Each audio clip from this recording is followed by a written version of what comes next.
Let's get started. I think we have some brilliant speakers. Nous avons des intervenants formidables aujourd'hui. Alors avant de commencer, j'aimerais commencer en reconnaissant que nous nous réunissons sur le territoire traditionnel non cédé de la nation algonquine Anishinaabe, dont la présence et la contribution à ces terres depuis des temps immémoriaux est importante. Et je vous encourage à réfléchir sur l'importance de l'équité, l'inclusivité et la compréhension. Toutes les interactions qu'on a, c'est une opportunité de bâtir des bridges et des connexions. Des ponts et des connexions. Et ces connexions doivent bâtir un monde plus équitable. En reconnaissant le passé et en honorant le présent, nous pouvons travailler vers un avenir où toutes les voix sont entendues et toutes les expériences ont de la valeur. Alors, mon nom est Dipalatou. J'ai l'honneur d'être membre du conseil d'administration à Interpares. C'est mon privilège de vous souhaiter la bienvenue à chacun d'entre vous à la 50e année, à la célébration de la 50e anniversaire d'Interpares. Je disais à Esperanza que c'est aussi mon 50e anniversaire. C'est définitivement un moment très spécial pour moi. Penser que cette organisation a été conçue et a commencé la même année que moi.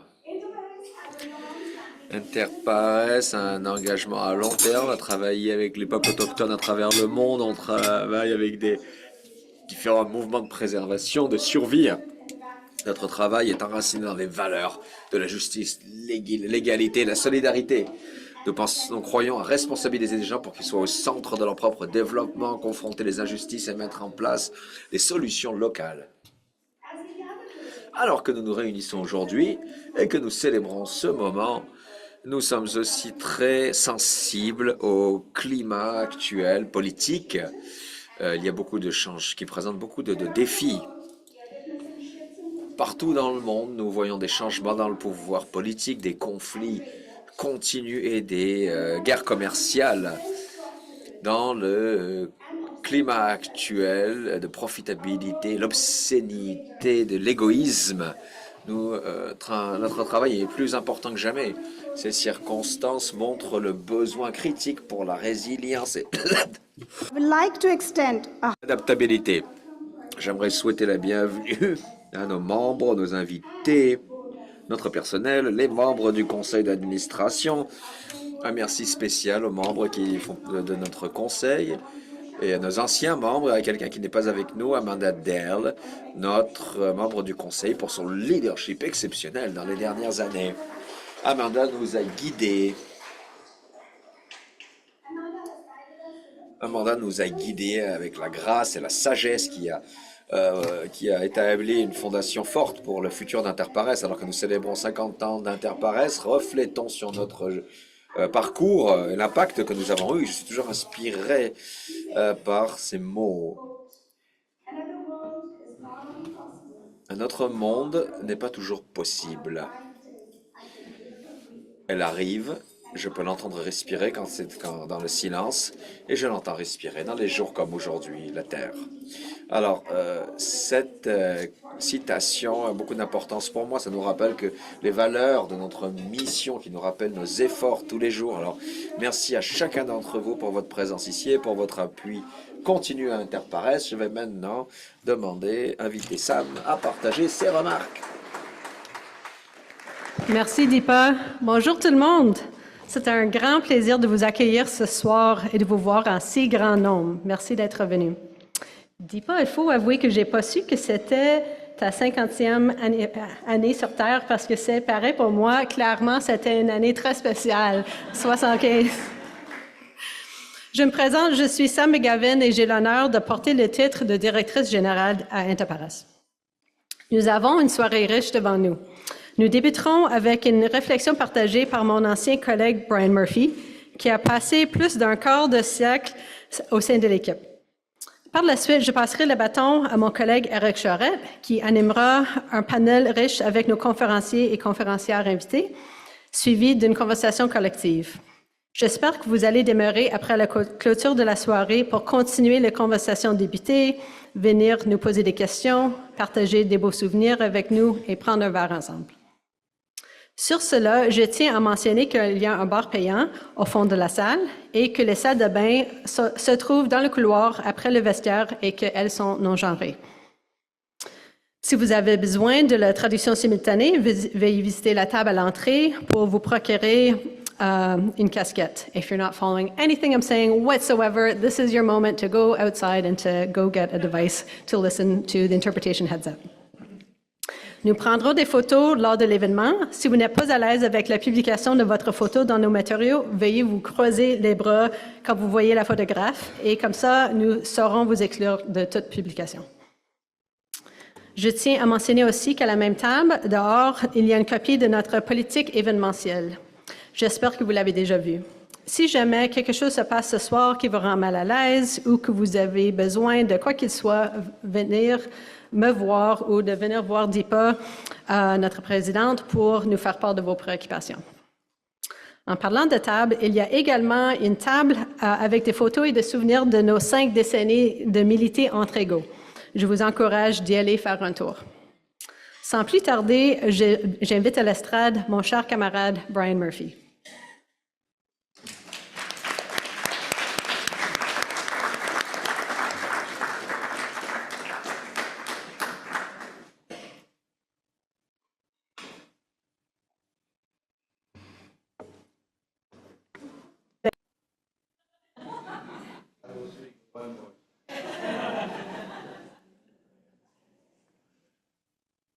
Well, to start with, I suspect that no one would be Pour commencer, je suis suspect que personne n'est plus surpris que moi, que les personnes qui, ça fait 50 ans, se sont regardées dans les yeux autour d'une table de cuisine dans le centre-ville d'Ottawa. On imaginait une organisation à but non lucratif purement canadienne qui fait ça, qui pourrait faire une différence. Et on se demandait comment commencer. Je doute que qui que ce soit aurait pu prévoir sa trajectoire, où on en est aujourd'hui, se concentrer sur le présent, sur ce qui pouvait être fait dans le moment. Ce qu'ils ont imaginé, comme j'ai compris, c'était ouvert. Ils n'auraient pas pu imaginer le monde tel qu'on le vit. Aujourd'hui, ils n'auraient pas pu imaginer les changements transformatifs qui sont passés, le long parcours qui nous a amenés à où on en est aujourd'hui. Alors, les gens qui sont arrivés plus tard n'ont pas hérité Enterprise de ces pionniers. Il y en a plusieurs dans cette salle qui ont rejoint le combat. Les nouvelles générations, dans l'esprit de concept ouvert, ont redéfini l'organisation avec leur arrivée. Ils continuent le processus que nous avons commencé. C'est vrai pour ceux qui nous ont rejoints dans les années 80, les années 90 et plus tard. Et c'est bien sûr vrai pour le personnel actuel. Aujourd'hui, nous reconnaissons cette grande tradition, la génération, les fondateurs, les personnes qui ont contribué au fil des années. En même temps, j'aimerais honorer l'équipe actuelle d'Interpares ainsi que les amis d'Interpares à travers le monde et ses contreparties. Certains d'entre eux sont avec nous ce soir. Alors, le personnel actuel, nos collègues dans le Canada qui supportent Interpares, ces personnes représentent la mission d'Interpares dans le monde et contribuent à en faire ce que c'est aujourd'hui. Un demi-siècle plus tard, chacun d'entre nous dans cette salle, nous sommes reconnaissants, nous vous sommes reconnaissants. Merci pour ce que vous faites.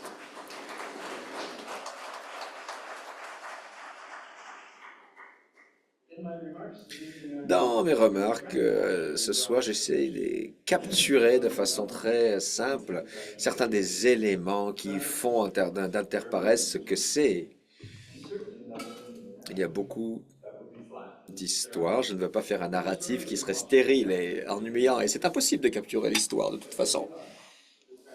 Mais voilà, Interpares, nous avons 50 ans. Je vais décrire ses qualités persistantes, ses principes, les qualités qui capturent ce qu'est Interpares. Interpares a été conçu comme une organisation purement canadienne, entérinée dans la réalité des communautés canadiennes. Ça a été conçu avec une idée internationale. Ça a inspiré l'action par les Canada, dans le Canada, et une solidarité et une cause commune internationale. Ce n'est pas juste l'idée de donner, mais c'est de partager, de recevoir, pas seulement aider les autres, mais faire de l'engagement et joindre les actions avec un intérêt partagé, connecter les enjeux ce qui se passe partout dans le monde à nos propres enjeux, reconnaître l'interdépendance des autres sur la planète, basé sur les relations. C'est un mouvement qui qui encourage le travail de défense des droits au niveau local et international. Depuis sa fondation, Interpares avait des projets très ambitieux à l'esprit, mais comme je l'ai dit, ça a été conçu comme un concept ouvert, basé sur l'action, l'exploration. Ce concept ouvert était entériné dans sa conception et son nom Interpares, parmi des égaux. C'est une mission qui a été conçue comme un dialogue, une expérience partagée, un apprentissage partagé. Comme j'ai décrit un peu partout, c'était une possibilité, un processus de possibilité. Selon mon point de vue, c'était vraiment ça, la fabrique qui a tissé Interpares depuis le début. Interpares est une organisation d'apprentissage, de façon intentionnelle, qui a été conçue depuis le début par ceux qui ont créé l'organisation Interpares. C'est une organisation, encore une fois, d'apprentissage qui est engagée dans des processus de changement avec des organisations semblables, qui apprend avec eux, qui apprend de ces organisations. Cette modalité a été élaborée et améliorée pendant des décennies par ceux qui ont suivi. Mais il y a un héritage des fondateurs. Et je pense qu'il faut être reconnaissant pour leur vision, comme nous sommes reconnaissants de leur courage et de leur foi d'avoir commencé cette initiative. Je peux aussi décrire Interpares comme une organisation qui est basée sur la connaissance, ce qui est une définition plus conventionnelle. Je mets l'importance sur l'apprentissage parce que la connaissance utile, c'est entériné dans l'apprentissage. L'apprentissage comme un processus, une activité continue. Même cette connaissance continue, nous comprenons que l'action va transformer cette connaissance. Et cet apprentissage est au cœur de nos actions. Je mets l'importance sur l'apprentissage aussi parce que de l'extérieur, Interpares était engagé à promouvoir l'apprentissage, à l'éducation publique, à la recherche sur l'action, engagée au processus de créer la connaissance et de partager systématiquement la connaissance. Depuis les débuts, Interpares a commencé des projets risqués, comme un projet de radio syndiqué avec Elizabeth Gray comme invitée. Ça a été un projet de publication qui a produit des études globales, innovatrices, avec l'approbation du ministère de l'Éducation pour être utilisées dans les écoles. Nous avons fait un échange de fermiers parmi des petites familles de fermiers ici au Canada et dans les Caraïbes. C'était une recherche d'action internationale. Sa préoccupation, c'était le développement rural et l'agriculture éthique qui continue à faire partie des programmes d'Interpares aujourd'hui. J'ai vu un exemple de cet élément d'apprentissage partagé récemment. C'était par rapport au travail qu'on a fait au Bangladesh. S'il y a un pays qui vient à l'esprit depuis le début, c'est le Bangladesh. Interpares a une longue association avec ce pays qui a commencé depuis le début et ça a été maintenu depuis 50 ans. Bien sûr, je parle de Ian Smiley, un des cofondateurs d'Interpares. Je me rappelle des conversations dans les cuisines. Nous sommes reconnaissants que Ian est ici aujourd'hui, quelque part dans le public. Ça fait quelques semaines, un ami, Jackson, m'a envoyé une note pour me dire qu'il avait trouvé des documents reliés au programme d'Interpares au Bangladesh. Il lisait du matériel qui était relié à ses années comme membre de l'action sociale de l'organisation sociale à Kokada.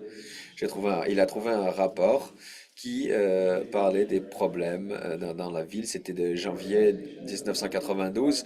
L'organisation ne pouvait pas trouver des documents sur l'élaboration des rickshaws, ni une analyse compréhensive du commerce des rickshaws. Je cite du rapport, la chose la plus proche qu'on peut avoir, c'est une très bonne étude des rickshaws à Raqqa. Et avec Interpares, l'organisation intergouvernementale qui travaille au Bangladesh, nous avons eu un rapport sur une nouvelle élaboration de véhicules par Fred Walkie. L'étude d'Interpares, c'est Bangladesh, avril 1993, mais Walkie, c'était quelqu'un qui vivait à Ottawa. Il travaillait comme consultant pour Interpares pour aider à se résoudre le problème d'élaboration des rickshaws. Les résultats de tout ça, on se sont retrouvés en Inde 10 ans plus tard.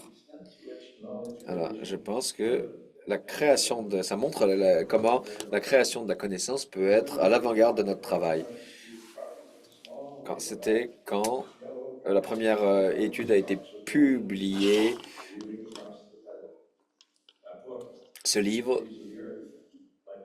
par Pam Looney a été publié en 1983 par Interpares en collaboration avec CCIC au Canada et en Europe, parrainé par Tim Bradley, alors que Tim a parrainé beaucoup de choses dans les premiers jours. Et bien sûr, comme cofondeur d'Interpares, je ne sais pas s'il est là aujourd'hui,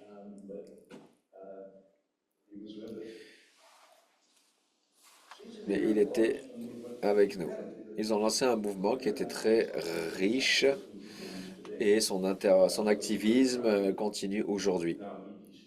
Maintenant, c'est ETC.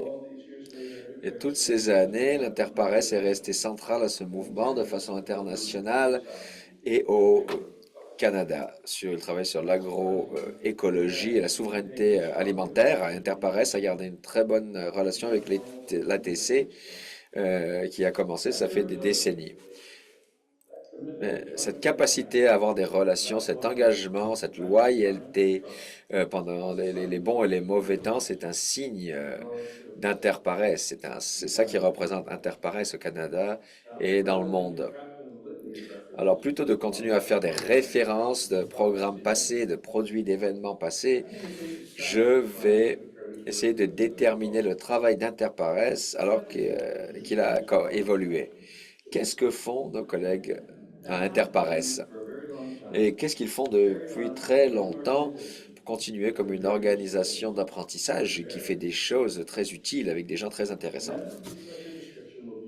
Une description serait subjective, c'est une perspective personnelle basée sur les expériences. J'espère ne pas trop dévier du chemin. À l'époque, je faisais partie de l'équipe et mes observations, on parlait de notre travail comme l'élaboration de programmes. C'est une période où on apprenait et on travaillait avec les autres. Plutôt que de se concentrer sur des programmes comme un nom, on s'est concentré sur le mot programme comme un verbe intrinsique. Plutôt que de concevoir un programme abstrait et le mettre en place dans le monde, on considérait que notre travail, c'était de programmer avec les autres, d'agir ensemble pour créer le monde. C'est un processus inventif et collaboratif, continuellement inventif. Et si le programme était quelque chose, c'était cette relation, cette idée de travailler ensemble. Alors c'était de l'action communautaire, des formations d'organismes et très souvent du travail de défense des droits international qui s'est transformé avec le temps. Et avec tout ça, la mutualité, la réciprocité de notre relation, c'était un élément clé. Ce que font nos collègues d'Interpares, c'est de rechercher ces relations avec l'idée que la relation va être durable, et que ça va évoluer, que ça va couler, que ça va être transformé continuellement par les événements du temps et les leçons du temps. Ce processus, ça commence par faire attention et apprendre. Écoutez, nous sommes les étudiants de Interpares. On apprend sur le terrain. Ce processus est inductif plutôt que déductif. Ça commence avec l'expérience et dans un discours que j'ai fait à une conférence sur la pauvreté, j'ai appelé ça penser avec une voix active. J'ai cité un poème qui a commencé avec, on ne sait pas grand-chose sur la pratique, la réflexion. Ah, et le programme d'Interpares, ça compte sur la capacité de penser rapidement. Je pense que ce processus est plus qu'aller de l'avant avec le temps, mais c'est cyclique. Ce n'est pas un cercle qui est fermé, mais une spirale qui revient à elle-même et qui progresse constamment. Une image de la double hélice vient à l'esprit. Peut-être que c'est une image trop grande pour ce contexte, mais ça vient à mon esprit à cause de l'association avec le processus de vie. Et l'objectif, c'est de bâtir des relations de vie. On bâtit ces relations. C'est un processus qui est personnel et politique. Ce n'est pas juste un slogan vide. Nos relations sont développées avec le temps. C'est la variabilité naturelle de notre relation. Et certainement, les relations qui ont duré le plus longtemps ont une réciprocité politique et qualitative. Et les meilleures de ces relations deviennent des relations d'Interpares en tant qu'organisation, en tant que communauté. Alors, en bref, le travail d'Interpares, c'est les relations, l'action partagée et l'apprentissage. L'action qui l'engage avec les autres, ce n'est pas un processus déductif de penser et de faire, c'est un processus de penser tout en faisant. Et en particulier, c'est un processus de penser tout en faisant avec les autres. C'est un processus qui est entériné dans les communautés et qui produit des communautés, qui n'est pas seulement basé sur les relations sociales, mais qui produit ces relations. Dans un certain sens, c'est un produit reproductif. C'est un processus reproductif, un processus de vie qui donne la vie, qui maintient la vie, qui promouvoit la vie. Alors, quels trucs ont développé Interpares avec les années pour développer ces relations? Je dois dire que l'argent, le cash, c'était pas la monnaie essentielle d'Interpares pour bâtir des relations. Interpares n'a jamais eu les ressources financières qu'avaient ses contreparties, qu'il pouvait trouver des sources internationales. Nous avons d'autres instincts, et même s'il y avait eu la possibilité d'obtenir cet argent.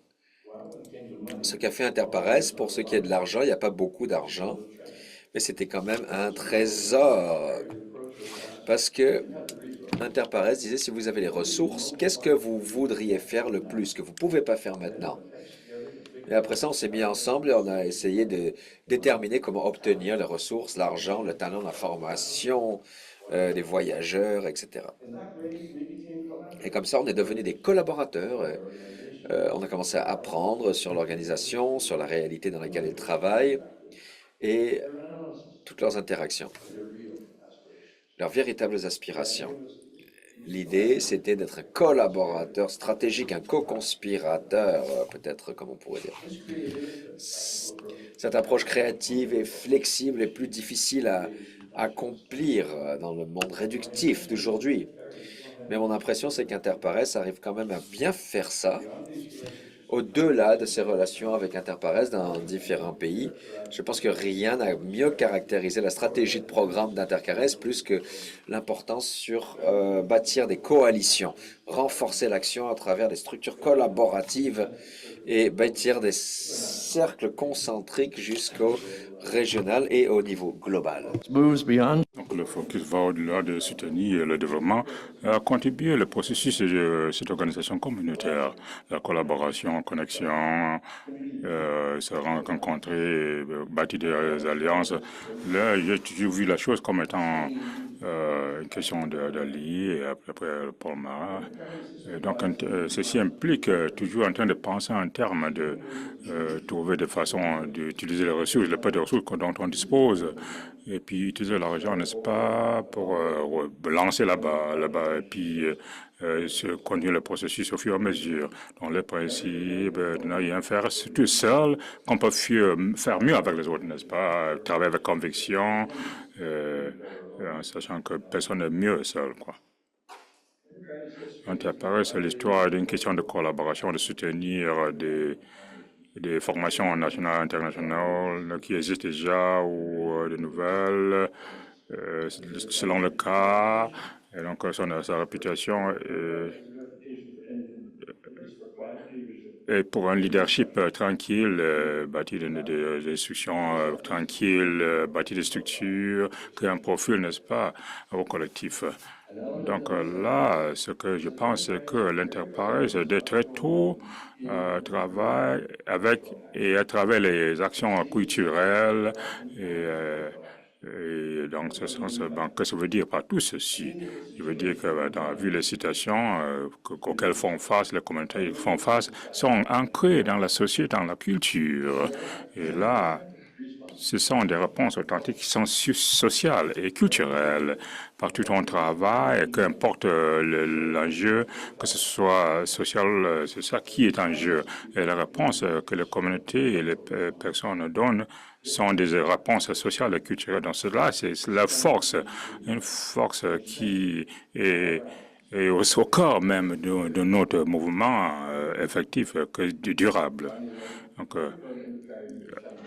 Donc, au sein de ça, c'est le féminisme qui est une idéologie, pas une marque comme telle. Donc, pour Interpares, le féminisme est une analyse surtout des relations de pouvoir, genre, de race, ainsi de suite.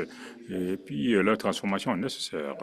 Le féminisme est aussi important, une pratique. Interpares ne s'engage pas dans cette pratique parce que c'est féministe. C'est féministe parce que ça engage l'analyse féministe et les pratiques féministes. Donc, Interpares est féministe parce que ça met en priorité la subjectivité et l'agence des femmes, parmi d'autres, n'est-ce pas, et l'attention aux sensibilités des femmes, subjectivité des femmes. C'est ça qui guide Interpares dans ses engagements, ses actions, peu importe l'enjeu, l'objectif et la qualité unique de la diversité et la communauté diverse de ces organisations avec lesquelles on travaille, partage de pensées communes. Donc, pour être clair là-dessus, Interpares n'est pas né féministe comme tel, mais avec une analyse féministe, pratique féministe, ça n'a pas été décrit comme tel au départ, mais ça a été créé et fondé sur ces instincts. Et puis, parmi les pionniers de cette organisation, c'était le leader dans l'évolution du féminisme comme une action politique et sociale au Canada et à l'international. Donc, c'est un processus qui a été renforcé au fur et à mesure que Interpares trouvait des causes communes avec le Sud global comme collaborateurs et co-voyageurs. Donc là, pour faire clore, Interpares a pris une décision consciente que c'est le temps, avec le temps, n'est-ce pas, de rentrer dans tout, que la documentation nécessaire, avec la méthodologie qu'elle utilise, et puis y compris d'autres, les caractéristiques féministes de ce travail. Donc cet engagement peut être trouvé dans la série de documentation, les rapports présentés, les présentations et d'autres documents de recherche qui restent des ressources publiques accessibles sur le site web Interpares. Donc allez-y, regardez un peu, n'hésitez pas. J'espère que mes commentaires, les discussions vont suivre, vont vous donner l'appétit de le faire. Merci.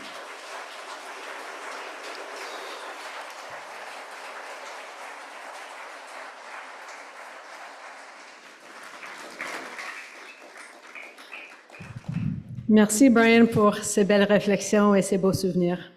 J'ai toujours pensé à Brian comme le poète lauréat d'Interpares. Il le sera toujours. J'invite maintenant Eric Charette, l'animateur de notre panel, et nos conférencières et conférenciers à l'estrade.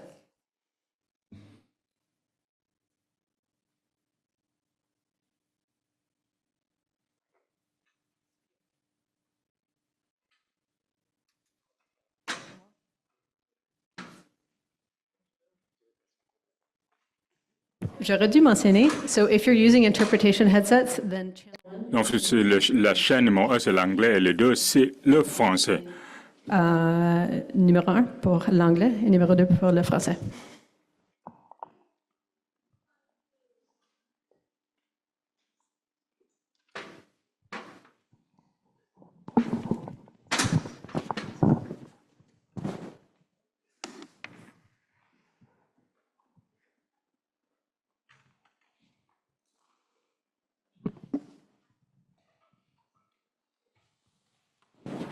Allô, allô?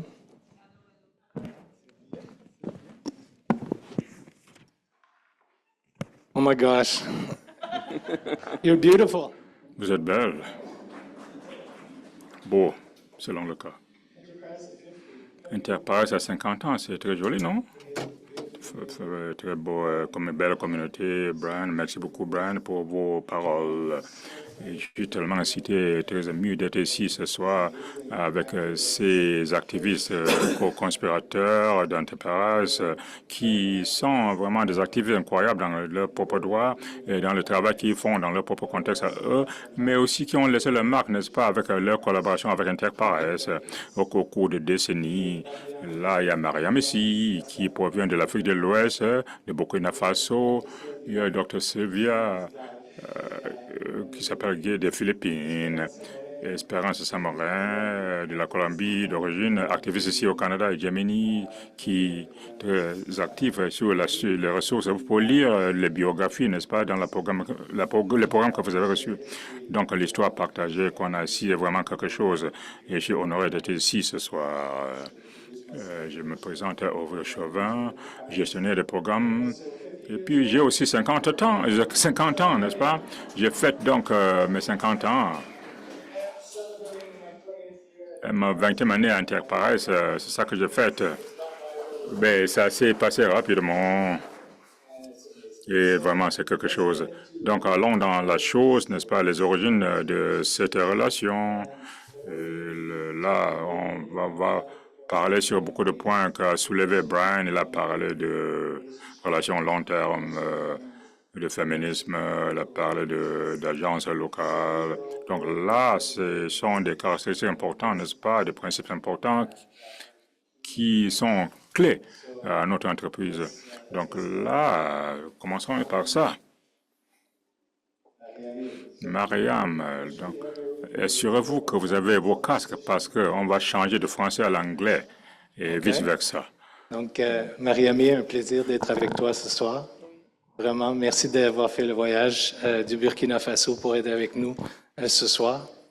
Alors, la première question, comment est-ce que tu as connu Interpares? Okay. Merci, bonsoir. Je suis très heureuse d'être avec vous ce soir parce que c'est un grand honneur que je sois invitée parmi tous les amis, les partenaires, les homologues de Interpares. C'est moi qui ai été choisie, c'est vraiment un honneur. Et je vous remercie pour cette reconnaissance et cette considération. Je vous apporte beaucoup de soleil du Burkina parce qu'il fait 42 degrés. Donc, vous voyez, je suis arrivée avec le soleil. Alors, comment j'ai connu Interpares? Ça date de 2006, donc bientôt 20 ans. C'était au Soudan, à Khartoum, alors que j'étais coordonnatrice de l'ONG Accor, Association de coopération et de recherche pour le développement au Burkina Faso. Et j'étais invitée pour l'Assemblée générale de Accor à Khartoum. Et là, j'ai rencontré Eric et Caroline Boudreau et Molly Khan, qui est là. On a échangé, on a travaillé, et après, Eric m'a présenté Interpares, en me laissant justement un flyer sur Interpares. Quand je me suis retirée dans la chambre, j'ai lu, j'ai dit, mais voilà une organisation avec qui j'aimerais travailler. Oui, parce qu'on avait l'habitude en cette année-là d'avoir des coopérations avec l'ACDI, à l'époque, c'était l'ACDI, au Burkina, avec d'autres organisations canadiennes, mais ce n'était pas comme ce qui est écrit dans le flyer de Interpares. J'ai dit, voilà, ça c'est le respect du partenaire, le respect des projets que nous allons proposer. Donc voilà une organisation avec laquelle j'aimerais travailler. C'est comme ça que j'ai découvert Interpares. Et quand Eric est remonté au Canada, on a continué à échanger par email un petit peu. Après, ça s'est estompé. Et je vous donne la suite après. Donc, restez à l'écoute. Stay tuned. Merci, Marie-Aimée. Merci. And Guy, what is your origin story with Votre histoire d'origine avec Interpares. Pour moi, mon organisation, on fête 30 ans d'existence. Interpares est avec nous dès le départ. J'étais ici, n'est-ce pas, pour leur 30e anniversaire. Je ne me rappelle même plus comment ça s'est passé. Les échanges d'apprentissage et tout cela, le travail, co-conspiration, co-création, tout ça. Mais c'est aussi important, n'est-ce pas, pour moi, ce que j'ai entendu que sur Interpares, même avant de devenir contrepartie de partenaire, parce que là, il y a quelqu'un qui est ici, qui travaillait avec beaucoup de ONG organisationnelles sous le leadership de... Donc, j'ai connu Interpares par cela, d'autres pays, et au niveau international, le soutien international qui nous était donné pendant les moments les plus sombres. Donc, c'était très important pour ce qui a fait et contribué à descendre le dictateur. Et je sais que Interpares ont été vulnérables, ils sont venus pour nous aider pendant ce moment de vulnérabilité, mais ils sont restés éternellement, vous voyez. Donc là, après ça, il y avait Karen Hubro, et aussi, salut Karen, et puis il y avait Rika, les autres, beaucoup d'autres personnes. Et puis là, je rencontre des gens au fur et à mesure que je connais au cours des années ici. Je crois que ça a été une réunion, n'est-ce pas, pour vous? Mais c'est aussi une réunion pour moi aussi. Donc, je suis très contente d'être ici. Et voilà donc mon histoire d'origine. Merci beaucoup. Merci. C'est très bien. Espérance. Est-ce que tu aimerais partager ton histoire de comment tu as connu Interpares? Oui. Écoute, c'est une histoire qui date de 30 ans. Ça a commencé quand j'ai rentré dans le conseil d'administration du CCCI. Aujourd'hui, on la connaît comme la Coopération Canada. Mais le CCCI, à l'époque, j'étais membre du CA, c'était en 1995. Donc, Interpares était une des organisations autour de la table avec lesquelles j'étais membre du CA. Par la suite, je suis devenue directrice générale adjointe du CCCI pendant 12 ans. Interpares était un des membres très actifs, très impliqués dans la coalition. Par la suite, avec les années, je suis devenue impliquée, je me suis engagée aussi avec PCS, Project Counseling Services, une organisation qui a été créée en grande partie par une équipe formée par Interpares et d'autres acteurs de la coopération internationale. Et donc, j'ai connu Interpares à travers sa relation avec l'Amérique latine, sa relation avec les partenaires latino-américains, sa façon de travailler et comment cette méthodologie dont Brian parlait s'est reflétée dans le travail que PCS faisait, parce qu'il y avait une influence énorme d'Interpares dans l'action de PCS. Et depuis 9 ans, je suis membre du conseil d'administration d'Interpares, donc j'ai appris à avoir un autre regard sur Interpares qui est plus les rapports entre le staff et les CA, comment se décident les choses, comment on arrive à des consensus. Donc oui, de toutes ces expériences-là, j'ai retiré un peu la particularité de cette organisation-là, ce côté un peu unique dont on parlera tout à l'heure. Merci, Esperanza. Et merci pour ton service pour Interpares. Qui termine son mandat sur le conseil d'administration après 9 ans. Donc, merci beaucoup. And Jamie, what's your origin story with Interpares? Jamie, quelle est votre histoire d'origine? Ben là, j'ai 2 histoires à raconter. La première histoire, c'est la façon il y a plus de 25 ans, mon groupe, n'est-ce pas, venait de compléter son 20e anniversaire. Donc, on est presque là, nous aussi. Donc, vous voyez, là, Il y a 26 ans, on travaillait sur la résolution d'un problème qui est émergent à travers le Canada et dans plusieurs dimensions, avec les personnes autochtones, l'environnement, tout cela au niveau global aussi, parce que l'industrie minière a été une présence globale, partout. Et il y a beaucoup d'organisations internationales qui revenaient nous dire, mais les gens avec lesquels on travaille sur place ont des problèmes avec les compagnies minières canadiennes, mais on n'a pas l'expertise de trouver des solutions pour répondre à ces problèmes, d'engager comme il faut. Alors, qu'est-ce qu'on va faire? Donc là, on a commencé à créer une réponse à ces questions, qui était donc une question de faire des conversations avec plusieurs gens provenant d'Enterprise, c'est le groupe de politique, et puis le Forum Afrique-Canada, comment faire les choses d'une façon qui va relier les communautés et pouvoir partager ses expériences et apprendre à travers toutes ces expériences au niveau international et à travers des disciplines et partager les expériences, l'expertise des stratégies et bâtir par la suite des réponses communes à un problème commun. Alors, on était proche d'Enterprise depuis ce temps-là. Donc, je crois que c'était quoi? C'était le premier souteneur de projets de minières qui a été mis en place, n'est-ce pas, qui a mis l'argent modeste mais important, n'est-ce, qui a donné l'opportunité d'aller demander l'argent à d'autres financiers. Donc, ça a duré 26 ans.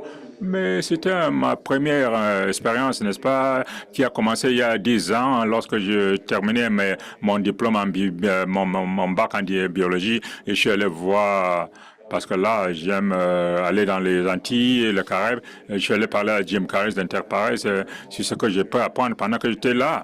Et puis, j'étais connecté avec le programme minier Est-Caraïbes. J'étais là pendant 5 semaines. J'ai appris beaucoup sur des différentes approches au développement, une façon d'apprendre classique, un projet local avec un projet financier. Donc, il y a un qui était dirigé de la distance et puis l'autre était local. Et là, c'était basé sur la participation, la connaissance. Donc, ça a renforcé tout ce que j'étais programmé, n'est-ce pas, à apprendre sur le monde. Mais ça m'a préparé pour toute une vie d'activité, quoi.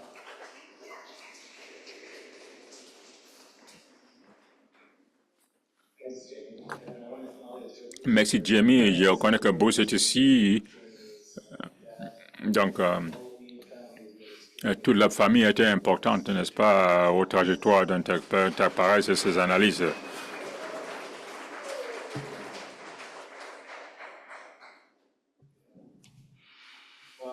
Bon, donc on se connaît un peu plus. Et puis, vous connaissez un peu l'histoire aussi.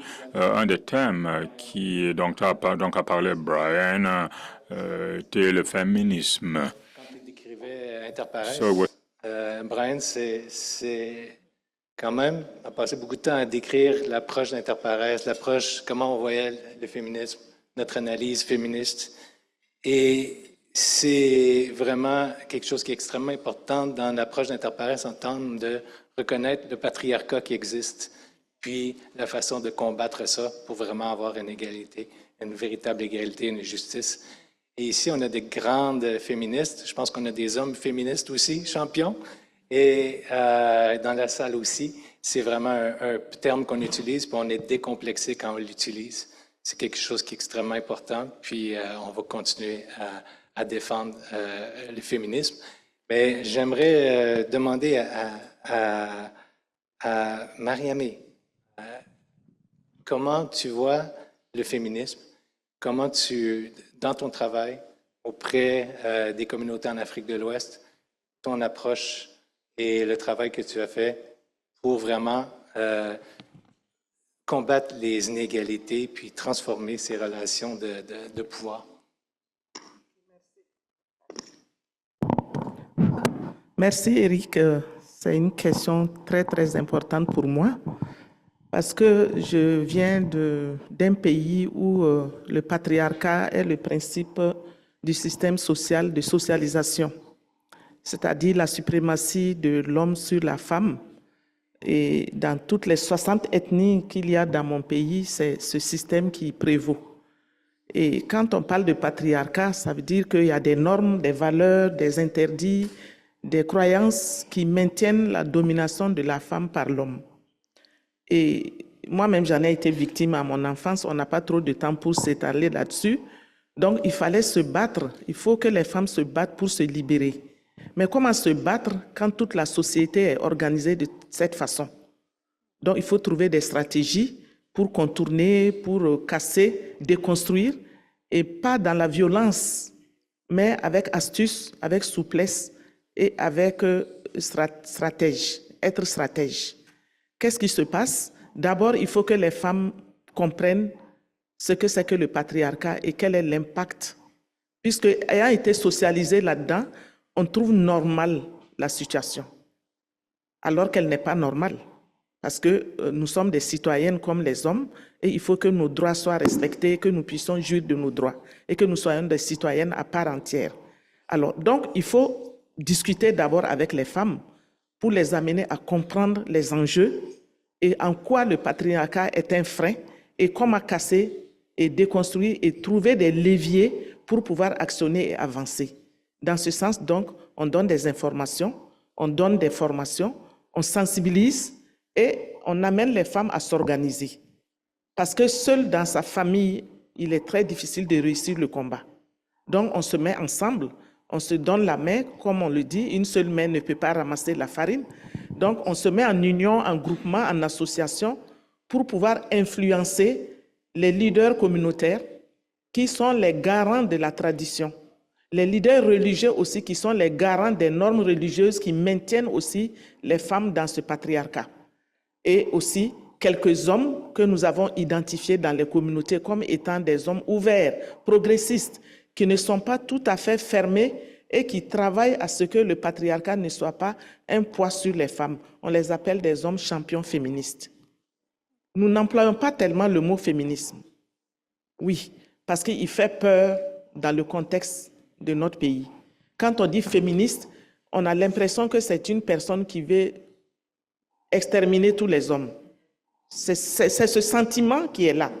Donc, pour ne pas effrayer et barrer le chemin pour la lutte, nous évitons d'utiliser tout à fait ce mot.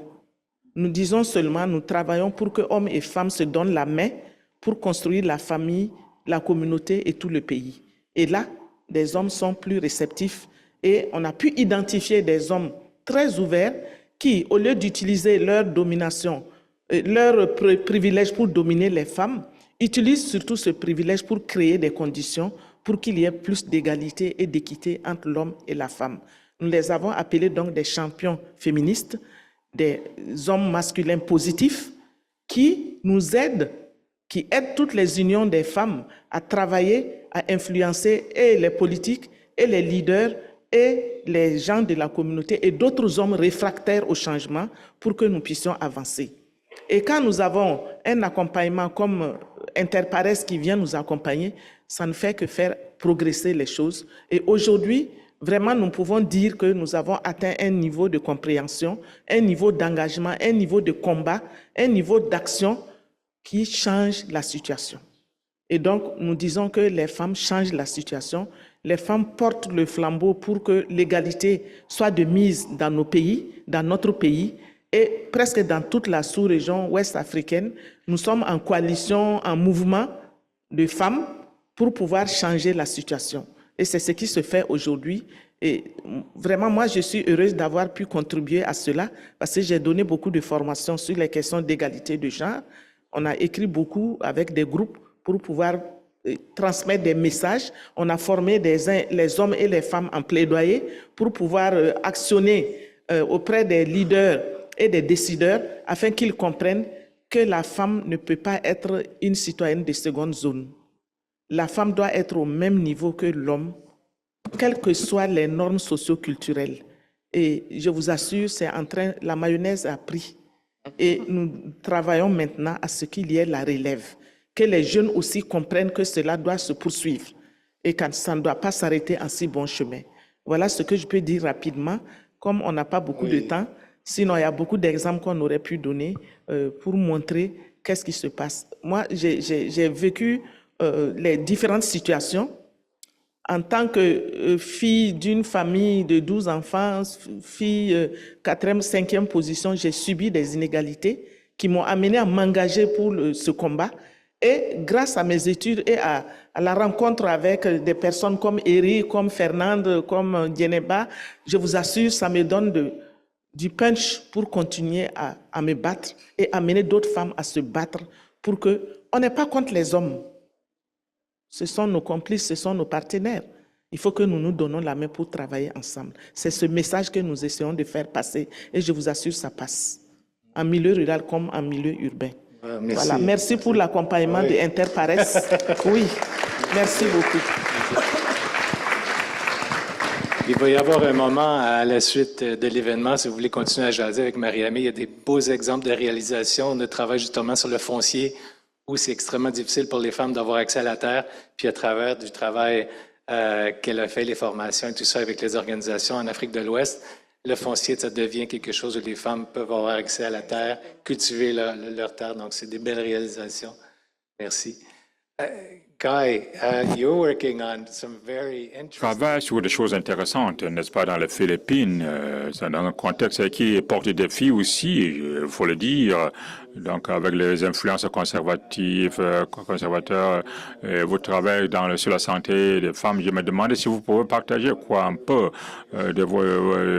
sur vos défis, sur la légalité, votre combat féministe et tout ce qui passe sur la santé féminine. Donc, on est représentant naturel, n'est-ce pas, de cette organisation avec dans un pays très catholique, quoi. Et le dernier pays au monde, n'est-ce pas, qui empêche le divorce. Donc, Malte a été avec nous comme catholique, n'est-ce pas? Mais là, maintenant, on est les seuls, quoi. Et alors, mon background, c'est je viens donc d'un mouvement progressif, mais aveugle au niveau du genre, qui souterrain aussi, un mouvement souterrain qui avait un composant très fort de rébellion, de théologie de rébellion catholique. Donc là, c'est ça le contexte dans lequel on continue de travailler. C'est aussi le contexte dans lequel on voit ce qu'on voit dans le monde entier, et où le patriarcat, je sais pas. De chez moi, dans mon pays, notre ancien président est vraiment à la Hague, où il est accusé de crimes contre l'humanité. Et puis, je suis ici, n'est-ce pas, pour parler de ces crimes contre l'humanité. Si seulement il y avait une section à la Hague pour le crime contre l'humanité, n'est-ce pas? Contre les femmes, Womanity. Bon, donc voilà le contexte dans lequel on travaille, mais nos cliniques sont pas indépendants, uniques, silos comme tel. Il y a une communauté de femmes qui s'orientent autour de ces thèmes. Et dans le domaine urbain et rural, parce que toute technologie vit les mêmes inéquités, à moins que la communauté regarde cela et s'assure que cette technologie, nos services, les services qu'on apporte, sont partagés de façon équitable. Donc, ceci, ça, c'est nous guide, n'est-ce pas, pour s'assurer que nos relations et la qualité de nos soins n'enlève pas le pouvoir des femmes. On sait qu'il y a longtemps, n'est-ce pas, il reste un long chemin à faire dans ce sens. Et puis, les riches sous-estiment les pauvres dans le domaine de santé et ça ne renforce personne. Donc là, on fait très attention à tout cela. Nos travailleurs en santé communautaire sont les leaders de notre organisation qui sont organisés pour superviser les communautés, organiser la commune et superviser les cliniques. Et c'est les meilleurs travailleurs de santé qu'on pouvait avoir. Ils sont très bien formés. En fait, les travailleurs de la santé du gouvernement nous envient de la façon dont on est capable de former nos travailleurs de la santé.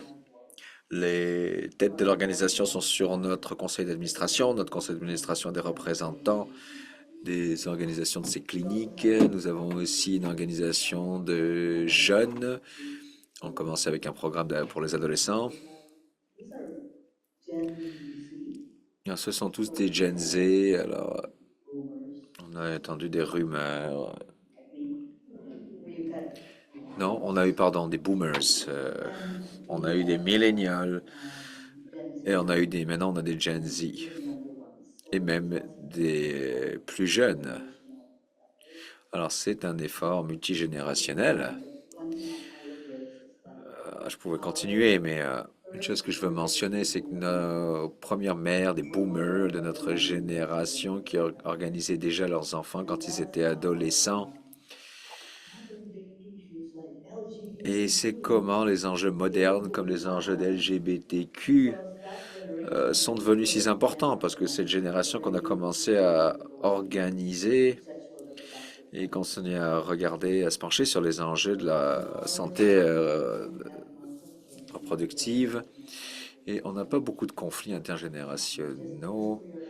Et juste pour vous amuser, alors nos mères, notre première génération de mères, les boomers, on a emmené la première parade de Pride. Et ils ont vu ces très belles femmes trans en drague. Elles sont toutes allées pour les voir mieux. La photo est publiée dans un journal et toutes les femmes de notre communauté sont là sur la marche des drag queens. Alors on a dit aux organisateurs, vous n'essayez pas de voler votre marque, on était juste excités. Alors, je dois dire que maintenant, les plus jeunes et les plus vieux sont en dialogue constant parce qu'on dit toujours à nos jeunes qu'il y a l'identité, mais il ne faut pas oublier la classe. Alors, on est tous dans ce type de dialogue, d'apprentissage. Et on organise les femmes, on est toujours dans la communauté. Je pense que cet ADN, cette double hélice dont vous parlez, notre ADN semble être très similaire. Notre ADN semble être très similaire. Alors, c'est ce qu'on pense après avoir rencontré Interpares. Je pense qu'on est presque les mêmes. On est presque les mêmes. On est semblables. Merci. C'est tellement intéressant de vous entendre parler de la classe.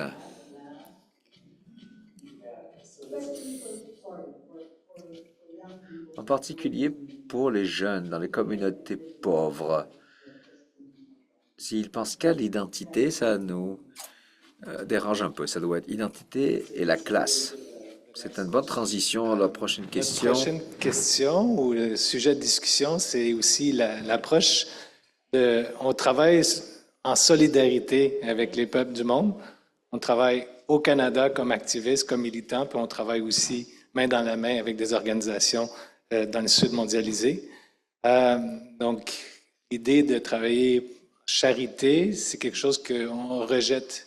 Et même le concept de développement Interpares sur une analyse, une critique assez acerbe et assez développée sur ce concept-là qui efface toute l'histoire coloniale, qui ignore le contexte.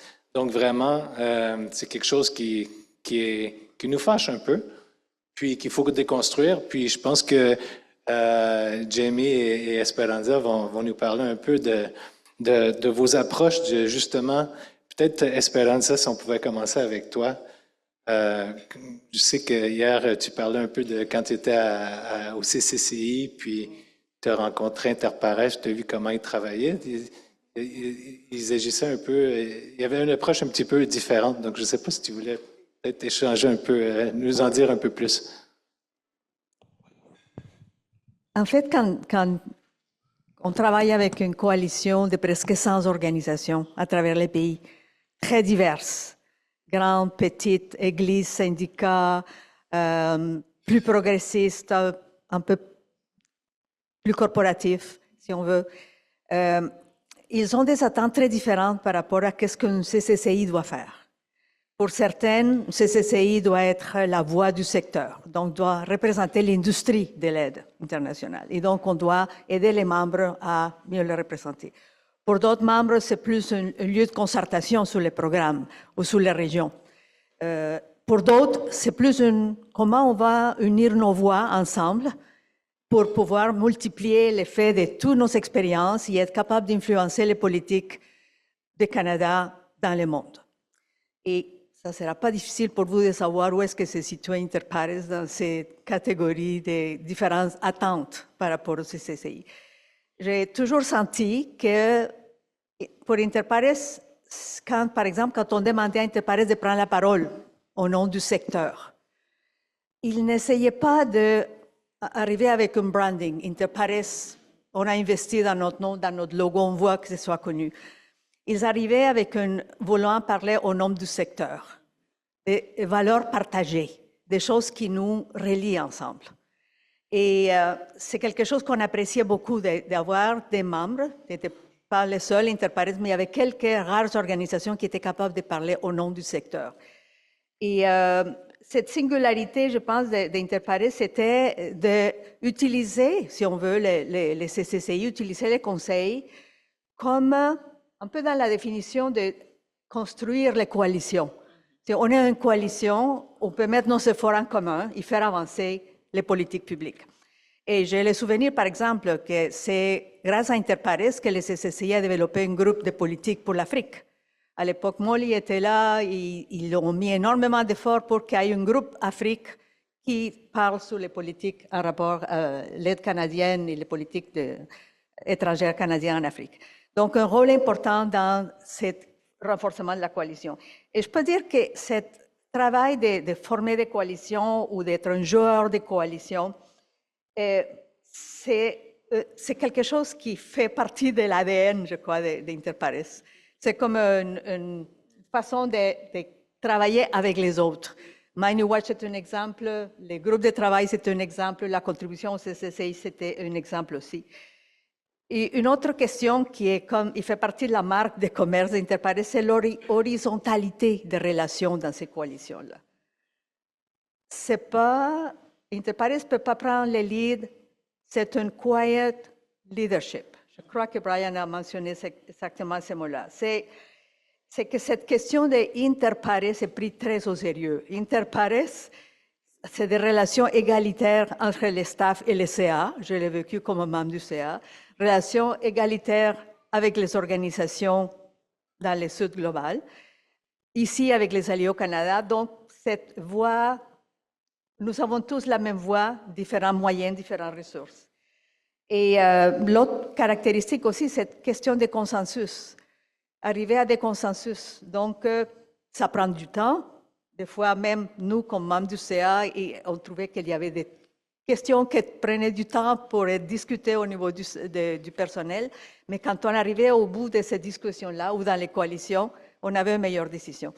Donc, je dirais que c'est les caractéristiques que j'ai observées d'Interpares dans ces travaux de coalition. Oui, merci Esperanza. C'est intéressant que tu mentionnes la coalition, parce qu'en fait, alors que nous, on célèbre le 50e d'Interpares à Abidjan, en Côte d'Ivoire, actuellement, la Copagène célèbre ses 20 ans. Puis la Copagène, c'est la Coalition pour la protection du patrimoine génétique africain. Puis c'est un réseau qui milite contre l'introduction des OGM et pour la souveraineté alimentaire. Puis c'est vraiment, ils ont eu un impact énorme pour préserver les droits des paysans sur leurs semences. Et puis c'est justement à travers de ce travail de coalition-là. Il y en a plusieurs dans la salle qui ont eu la chance de rencontrer des militants de la Copagène. Puis aussi les échanges. Brian, quand il mentionnait une des premières initiatives que Interpares a fait, c'était les échanges entre fermiers, Farmer-to-Farmer Exchange. Oui. C'est une méthodologie qu'on continue à faire. On l'a fait avec le Deccan Development Society en Inde, les agriculteurs et agricultrices en Afrique de l'Ouest, puis ça tisse des liens de solidarité. Puis ça a vraiment eu un impact énorme pour la protection de la biodiversité agricole, puis ça continue Donc, je voulais souligner ça. Oui, mais permets-moi aussi de saisir cette opportunité pour saluer la collaboration durable, parfaite entre Copagène et Interpares. Moi, je suis membre du groupe de coordination de Copagène. Copagène, comme il l'a dit, c'est la coalition pour la protection du patrimoine génétique africain qui a été créée, mise en place pour justement préserver nos semences africaines qui sont souvent piratées et pour lutter contre l'introduction des OGM. Et depuis ça, aujourd'hui, ça fait 21 ans que cette coalition existe et qu'elle lutte. Elle regroupe 9 à 10 pays dans l'Ouest africain et Interpares a toujours été à ses côtés pour l'accompagner, tant programmatique qu'au point de vue gouvernance aussi. Alors donc, je ne peux pas rater cette opportunité de relever ça. Et Interpares a toujours été représenté auprès de Copagène par Eric. Vraiment, il va souffrir de sa modestie, mais je dois admettre, je dois le dire, que vraiment, oui, tu peux couper, mais je dois le dire. C'est comme le parrain de Copagène, si vous permettez l'expression.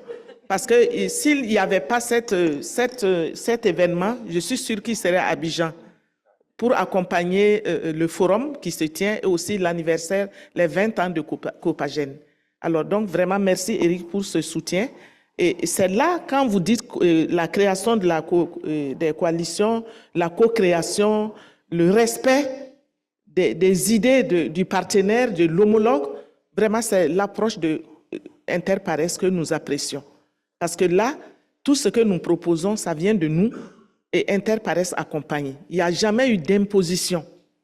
On nous incite à réfléchir ensemble, on partage les idées et on tire les conclusions ensemble pour voir est-ce que ça rentre dans les orientations de Interpares.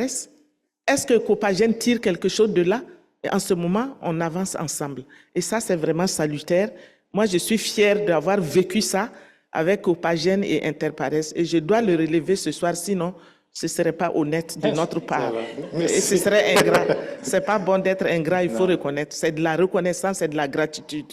Il faut que Interpares continue de cette façon. Et c'est la même chose avec les groupes de femmes dans les différents projets où on a fait des études sur le terrain pour savoir quelle est la réalité, quelles sont les réalités que vivent ces femmes et comment on peut faire changer la situation. Interpares n'est pas venu avec un programme pour dire faites dans ce sens, faites de telle façon, c'est ce que nous voulons. Non. Nous partons des réalités des femmes, des hommes et nous agissons ensemble. En tout cas, merci pour cela. Oui, je dois le relever avec force.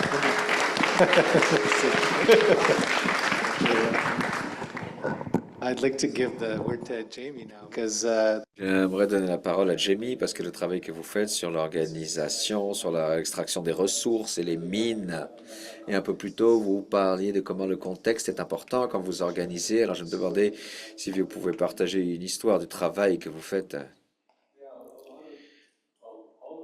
Tout le travail qu'on fait, vraiment, c'est en coalition, en réseau, et c'est bâti autour de ces relations, souvent à un niveau très local. Alors, on travaille avec des groupes communautaires locaux, des autorités traditionnelles et des organismes gouvernementaux, des ONG locales. Et vraiment, on vient de l'extérieur, on écoute, on essaie de comprendre ces relations, de bâtir la confiance. Et quelquefois, ça prend du temps et quelque chose se passe des fois et il faut se retirer pendant un certain temps. Les dynamiques peuvent changer. Mais au bout du compte, ce que ça veut dire, c'est d'être capable de rassembler les gens dans leurs propres termes. Peut-être que c'est prétentieux d'appeler ça du leadership silencieux, mais c'est la même idée que ce dont Brian doit parler, de ne pas essayer d'être un protagoniste dans l'histoire, mais de faire partie de l'histoire. On fait ce qu'on peut, on a des ressources, on a de la connaissance qu'on peut amener à la table. Mais ce n'est pas un privilège d'avoir cette ça en notre possession, cette connaissance, ces ressources. Alors, pour revenir au travail que j'ai fait dans les mines, ces compagnies minières canadiennes s'installaient au Guatemala et au Honduras, les gens se faisaient tuer, empoisonner, les communautés étaient déplacées de force. Les compagnies minières détruisaient des cimetières pour agrandir la mine. Ils allaient passer les bulldozers sur les fermes des gens, etc. Alors, on a travaillé avec ces communautés, on a travaillé avec les organisations religieuses. On dira c'est au Guatemala. Il y a beaucoup d'influence pastorale dans ces pays. Alors, à travers tous ces réseaux, nous avons été capables d'amener ces plaintes aux corporations internationales. On travaille avec des groupes à Washington, ce genre de collection. On a travaillé avec d'autres organisations canadiennes. On a amené les plaintes aux compagnies, au gouvernement canadien qui ne savait pas de quoi on parlait et qui ne sait toujours pas de quoi on parle, même si on leur dit depuis très longtemps de façon très claire. Et quelquefois, ils ne sont pas capables d'entendre ce message, malheureusement.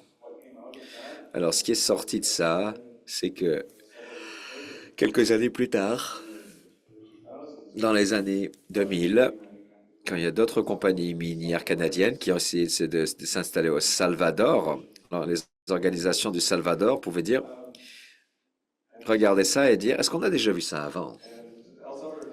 El Salvador n'a pas vraiment un historique de mines, mais ils ont été capables, à travers des réseaux qui ont été établis, d'aller dans des pays voisins, le Guatemala, le Honduras, et demander aux gens comment est-ce que ces compagnies minières canadiennes se sont comportées, qu'est-ce qui se passe, qu'est-ce qui s'est passé. Ils ont décidé que ce genre d'influence, de distraction, c'est pas ce qu'ils voulaient dans leur bassin, dans leur communauté, chez eux. Et ils se sont organisés et ils ont bloqué la compagnie minière, l'empêché de s'installer. Et jusqu'à l'an dernier, jusqu'à ce que Bukele révoque les lois, on avait un ban légal sur les mines de métal à El Salvador et ils n'avaient pas beaucoup d'eau et donner cette eau pour de l'or, pour faire du profit pour quelqu'un d'autre, c'était pas logique pour les gens d'El Salvador. Et ni pour les gens de la ville non plus. Alors, 70% du pays dépend sur un bassin naturel pour de l'eau, et c'est pas quelque chose qu'on veut perturber. Alors, encore une fois, la tendance de tout ça, c'est l'idée de bâtir des relations, de bâtir des connexions pour qu'ils soient là quand on en a besoin. Et je pensais à une citation qui a été écrite par un artiste, activiste, anarchique, d'Aîné, Klebanali. On appelle ça des complices et non pas des alliés.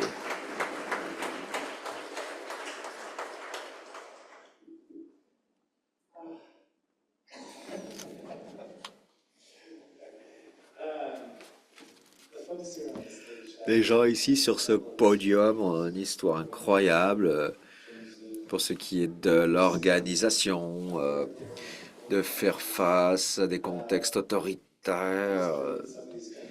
L'histoire dans certains de ces pays est très complexe. Dans tous les pays, en fait, est complexe. Le colonialisme, la patriarchie et le contexte aujourd'hui, bien sûr, tout le monde se demande ce qui se passe. Le monde est en train de perdre le contrôle et on essaye tous d'expliquer les choses et avoir un événement comme ça où on peut partager des histoires. On pensait que ce serait très important. Alors le fait que c'est notre 50e, oui, c'est important, mais ce qu'on voulait faire aussi, c'est créer un espace pour partager de la sagesse sur les batailles. Il y avait la sagesse qui est née de ces batailles. Alors je vais demander à nos panélistes ici, c'est le dernier round. Et on va vous poser la même question après, mais quel type de sagesse vous aimeriez partager, basée sur vos années de bataille partagée pour la justice sociale et un futur féministe? Est-ce qu'on peut commencer avec vous? Vous m'avez pas laissé le temps de penser. Je peux m'adapter. Non, non, c'est bon, c'est bon. parce que je pensais à toutes les choses qui s'est passées. Ce que je voulais vraiment souligner de tout ce qu'on a fait, je pense que je pensais à un groupe avec lequel je travaillais en Costa Rica. On appelait ça une formation, une séance de formation. Travailler avec des autochtones, des jeunes autochtones essentiellement, un peu partout à travers le territoire. Vous avez de la formation légale, les lois environnementales basées sur les intérêts miniers qui étaient poussés sur le territoire, comment on allait bâtir les ressources pour s'opposer à ça. Alors on s'est dit, il faut qu'on donne des outils à ces gens, qu'on amène des experts, des anthropologues, des avocats, des spécialistes, pour aller au registre des mines et regarder les cartes et aller voir où se trouvaient ces propriétés pour qu'on puisse aller dans les communautés et leur dire, est-ce que vous savez que votre ferme est réclamée par une compagnie minière canadienne? Et voilà la carte, et on mettait ça sur le mur. Et il disait, non, c'est ma ferme. Mais une partie de ça, c'était de vraiment développer ces diagnostics communautaires, parce que ce qu'on essayait de faire, c'est bâtir ce sens d'intérêt commun, utiliser cette connaissance, mais ramener ça aux communautés et l'intégrer avec leurs propres diagnostics. Quels sont les problèmes auxquels ils font face? Parce que chaque communauté a ses propres problèmes, dépendamment de où elles sont situées en relation aux intérêts commerciaux, comme les braconniers, la coupe d'arbres illégale, les conflits entre les communautés, quelquefois sur des ressources spécifiques. Et la chose à laquelle je reviens toujours, c'est que on a ces séances d'apprentissage avec les experts, des séances légales, et on parle de où on s'en va, dans quelle communauté on va aller parler, faire des présentations, et il y aurait toujours quelqu'un de cette communauté qui ferait la liaison, qui ferait le lien avec les organisateurs locaux. Et on disait, OK, alors on connaît un peu les problèmes là-bas et on va essayer de se parer le mieux qu'on peut. Et je leur disais toujours, on a tout ça sur le tableau noir. Et je disais, maintenant, on va oublier tout ça. On va aller les voir et on va écouter. Et c'était très puissant. On a entendu des choses formidables. On a ramené des propositions pour l'action qui étaient très puissantes, des réponses collectives qu'on pouvait amener aux autorités locales pour dire, voilà ce que les gens demandent.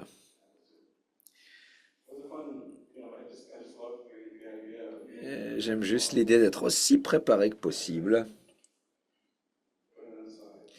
et de mettre ça de côté par la suite et d'approcher les gens avec un cœur et des mains ouvertes.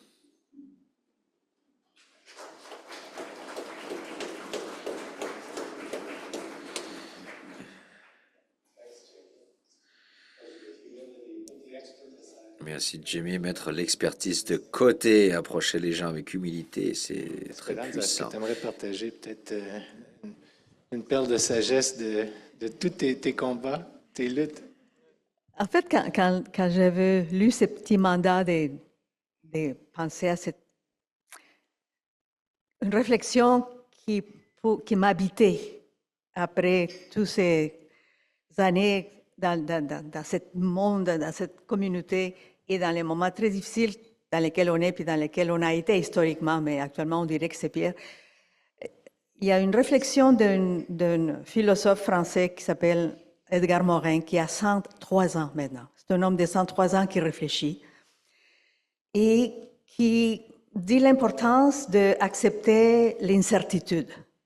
On vit dans l'incertitude, il faut l'accepter, et que la vie est un océan d'incertitude. Et on navigue dans cet océan d'incertitude parmi des îlots et des archipels de certitude où on arrête de temps en temps pour se ravitailler. Et j'aime cette idée-là. Et j'aime cette idée-là parce que je trouve qu'on a tous à choisir quels sont ces îlots de certitude dans lesquels on va aller, où est-ce qu'on va aller se ressourcer, où est-ce qu'on va aller se nourrir. Et je me considère chanceuse parce que j'ai eu quelques îlots de certitude. Une de ceux-là, c'est Interpares. Je venais aux réunions pour me nourrir, pour m'alimenter, pour rencontrer des collègues formidables avec qui nous avions des conversations. Et je sortais de ces rencontres-là avec motivée, contente d'avoir été là et faisant partie d'une communauté. Donc, je pense que c'est des organisations comme Interpares et comme d'autres qui restent, qui sont là, qui ne se posent pas la question si on continue ou on lâche parce que le monde va mal. Il faut continuer. Et continuer à résister, continuer à faire ce qu'on fait et c'est ce qu'on fait de mieux. Bravo, merci. Merci. Continuons à résister. Guy, how about you? Yes, I know it's an awful world today. Who could imagine? Qui pourrait imaginer? Ce que je pense qu'il se passe dans le monde, ces démagogues et les autocrates utilisent nos différences comme des armes contre nous. Et ils arrivent à nous convaincre qu'il n'y a aucune façon que nous pouvons résoudre ces différences. Alors, en faisant ça, ils nous polarisent, ils nous divisent. Il n'y a pas vraiment de vraie unité parce qu'il faut reconnaître que nous sommes des gens et à cause de ça, nous allons être différents. On n'est pas homogène. Mais nous, les vieux activistes, et je pense que ce serait aussi les activistes que j'ai rencontrés à Interpares, on est opposés à cette idée que peu importe à quel point nous sommes différents, au bout du compte, on est des êtres humains égaux. Et cette égalité de base qu'on propose toujours, et on dit au-delà de la race, au-delà de la classe, au-delà du genre, au-delà de l'orientation sexuelle, c'est différent que l'identité des genres. Il y a d'autres marques, d'autres critères, qu'il y a une possibilité, un monde qu'on essaye de bâtir et que d'autres ont essayé de bâtir avant nous, où il y a une réelle égalité. Et pour moi, c'est ça que ça veut dire, la solidarité. Ce n'est pas de dire qu'on est les mêmes ou qu'on est tous unis dans une grande marche vers le socialisme. C'est pas ça. C'est vraiment qu'on peut traverser les frontières d'identité, de classe, de nationalité, les barrières géographiques, etc. et se parler les uns aux autres. Et toutes les politiques sont des coalitions dans un sens, parce que certaines personnes appellent ça le compromis, mais c'est vraiment la connaissance commune des gens qui disent on va travailler ensemble et on va faire ça. Et c'est ça notre réponse aux démagogues qui prennent nos différences et qui les utilisent comme des armes et qui nous montent les uns contre les autres. Il y a un très petit groupe d'êtres humains sur cette planète qui profitent de ça et la majorité des gens sur cette planète vont gagner si on peut considérer la solidarité et vraiment trouver de la force dans la diversité. Quelquefois, on dit la diversité, mais on ne respecte pas ça comme on devrait. On ne comprend pas ce que ça implique pour chacun d'entre nous. Alors, c'est la première partie. L'autre chose, c'est que c'est la dernière fois que je vais parler pour aujourd'hui à vous. Et j'aimerais vous amener, vous féliciter, bien sûr, vous ramener les félicitations de notre peuple à la maison, mais chez moi, mais la joie qu'on ressent quand on travaille ensemble et quand on travaille avec vous. Et c'est l'autre chose. Rien ne peut être si désespéré que ça peut rendre nos gens, nos femmes dans les communautés, nos membres du personnel, dans nos bureaux, très tristes. Ça rend les gens très tristes pour des longues périodes de temps. Et c'est ce que je me rappelle aussi du bureau d'Interpares. J'allais là et je faisais des farces avec tout le monde. Je demandais toujours où étaient mes cookies et je leur disais, je suis ici, n'allez pas travailler. Et quelqu'un m'a cité à moi-même et j'ai pensé, oh, c'est une bonne citation. Ils ont dit, c'est ce que vous venez de dire. Et ce que j'ai dit, c'est, s'il n'y a pas de joie dans vos batailles, vous n'appartenez pas à ma révolution. Alors, merci.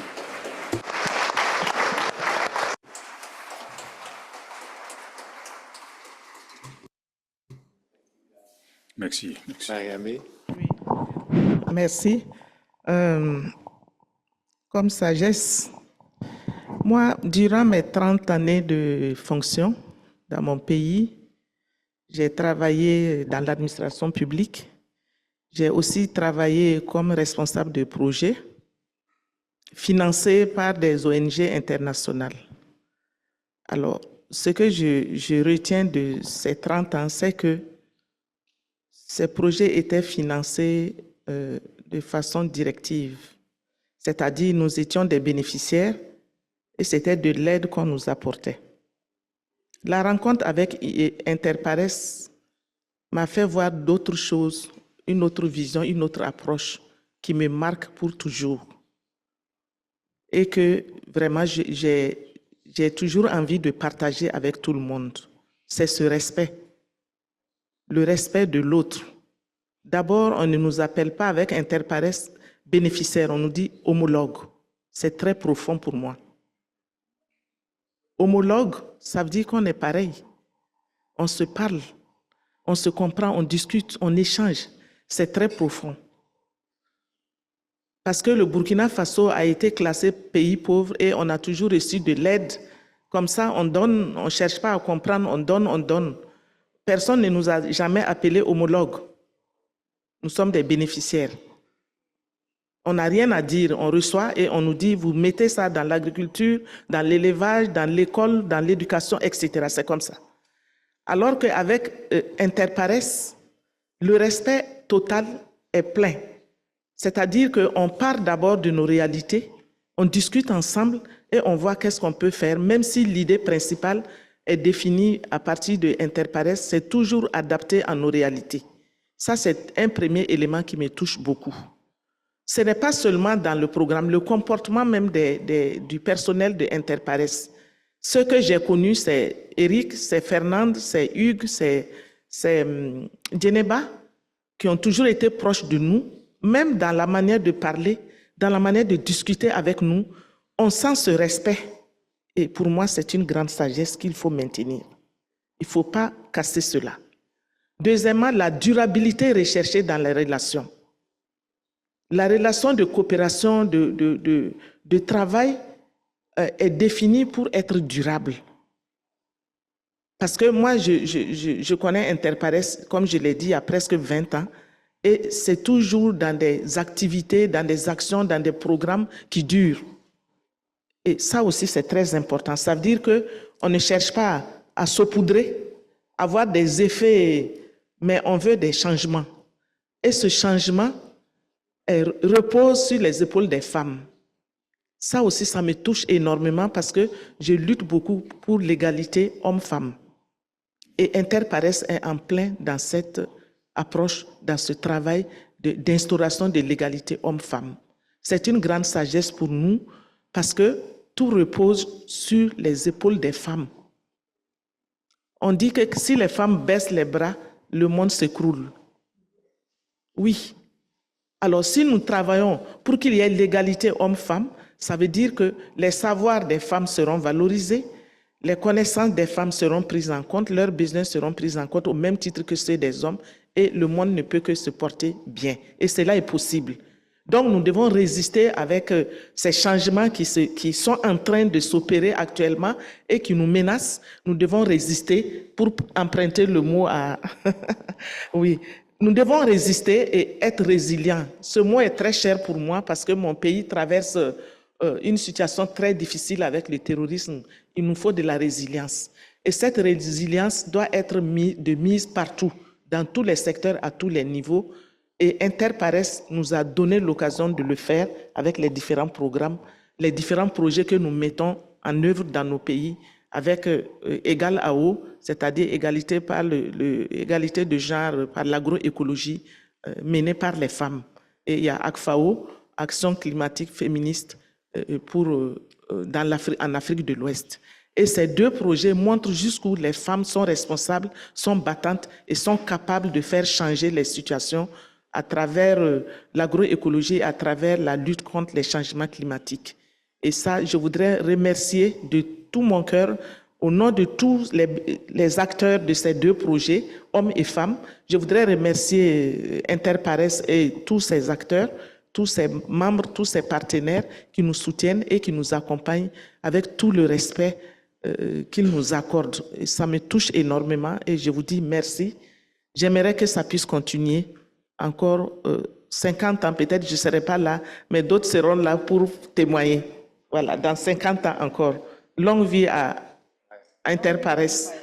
Longue vie à Interpares et plein succès.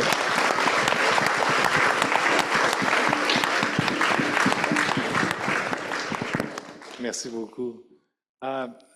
I'd like to invite, Yuna, n'est-ce pas, si vous êtes bougé, vous vous sentez bougé, n'est-ce pas, partager quelques sagesse avec nous. Vu ces moments qu'on vit, de ces moments complexes, comment est-ce que vous trouvez donc l'espoir à travers vos difficultés, les choses que vous avez apprises, n'est-ce pas, vous aimeriez partager avec vous, nous. Il y a quelques microphones qu'on peut circuler.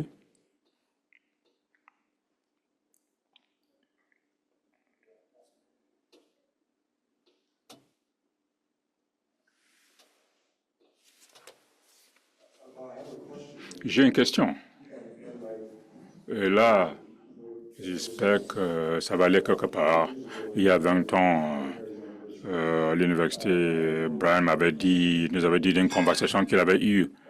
Et on a dit il n'y a pas de point, n'est-ce pas, à planifier pour quoi que ce soit, parce que le monde va arriver à sa fin. Et Brian a répondu, je me rappelle bien, peut-être c'est le cas, mais ce ne serait pas mal, n'est-ce pas, d'avoir un plan B, juste dans le cas où, vous voyez. Donc là, je pense que, je ne sais pas, je me demande c'était quoi son plan B.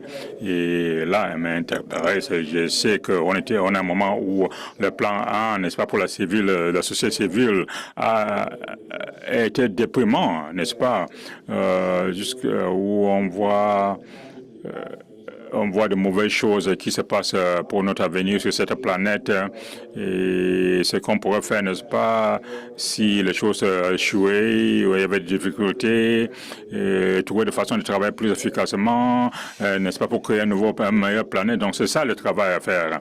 Donc avoir ce plan B, n'est-ce pas, qui vous amène à un meilleur endroit. Et je me demandais donc où se trouve Interpares dans tout ça, parce qu'on a besoin de ce leadership, ce genre de leadership.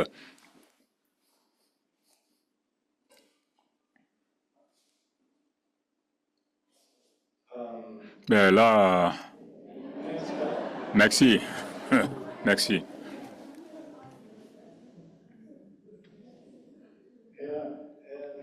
Ouais.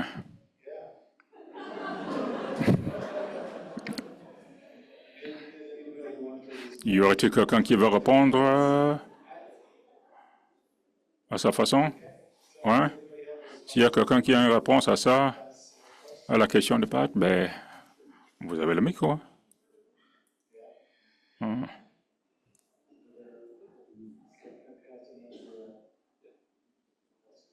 Il y a une autre intervention qui s'en vient. Ouais. Ma réponse serait donc ce qu'on fait jusqu'ici, trouver des situations difficiles au niveau local, national, régional, international. Mais là, il faut faire plus, n'est-ce pas? C'est que ce qu'on faisait depuis jusqu'à maintenant, mais ce qu'Interpares fait depuis. Donc là, on vit dans un monde où les droits sont devenus des négatifs et l'approche pratique de faire en apprenant, en faisant par en apprendre. Et l'Interpares, c'est un exemple de ce qui doit continuer. Et là, ce qu'il faut faire maintenant, c'est déterminer la façon qu'on pourrait, n'est-ce pas, donner plus de visibilité et plus d'opportunités aussi différentes situations qu'on aimerait voir, où on aimerait voir le changement. Donc, ce n'est pas une question de faire quelque chose de différent, mais il faut mettre tout cela en contexte, n'est-ce pas, dans le contexte actuel, et essayer de voir comment est-ce qu'on peut faire plus de ce qu'on fait, n'est-ce pas, pour avancer les choses. Ouais. C'est bien.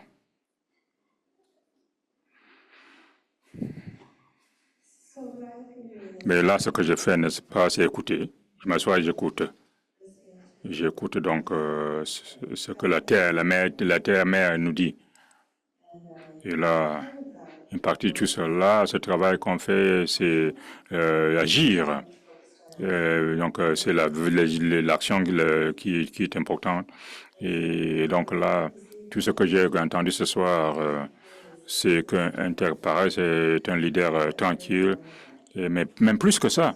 Donc alors, l'offre qui est là, qui est présentée à tout le monde ici ce soir, maintenant qu'on est là en train d'écouter, comment écouter, et comment est-ce que c'est le rôle que cela joue dans ce processus d'écoute. Parce que là, la Terre écoute aussi. C'est tout ce qu'on fait. Et on peut écouter aussi la Terre. Alors, comment utiliser tout cela dans le travail qu'on fait, qu'on effectue?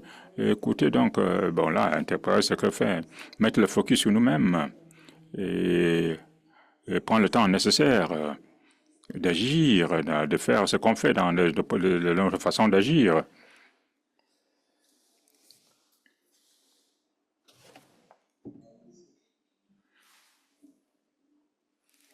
Merci. Lorsque parler, pas de parler, n'est-ce pas, ça m'a rappelé ce que Pat avait dit à ce moment-là sur la question de, je crois que c'est les caractéristiques de révéler ce qu'on a fait de mal et parler donc de s'aimer des semences et puis s'occuper des fermiers qui s'occupent de tout cela. Mais comme beaucoup d'autres choses, n'est-ce pas, il y a beaucoup de choses qui se passent dans ma tête. Et là, je pense qu'une des choses qui interparaît, c'est pour moi, et qui marque, c'est donc l'apprentissage que elle a dit, la question d'abord sur où on se retrouve aujourd'hui, là, c'est le fait d'accepter qu'on a fait mal. C'est une question très importante, pas comme une source de blâme ou de se sentir mal en quoi que ce soit, mais une question d'apprentissage.